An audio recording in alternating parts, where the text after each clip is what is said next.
alright mga tol, dito na tayo. So lalarga na talaga tayo, no. So nagpahinga lang tayo rito kasi napakatahimik dito, no. Tingnan mo, bihira kasi nadaan dito mga tol.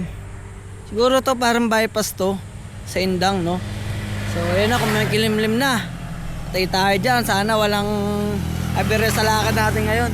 So nandito tayo ngayon. Nakapwesto ako dito kanina, di ba? Tapos napakatahimik pag mamasdan mo tong mga nasa paligid mo. Ayan o.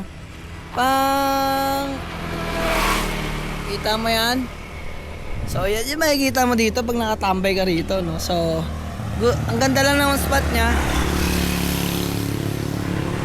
So alright mga tol, ang ganda lang ng spot niya, kaya tayo napatigil dito kasi para tayo nasa Cabiang. Alam niyo, nasa Cabiang, no? So para tayo nasa ganun. Kaya tara, isa tayo. Let's go. Let's go.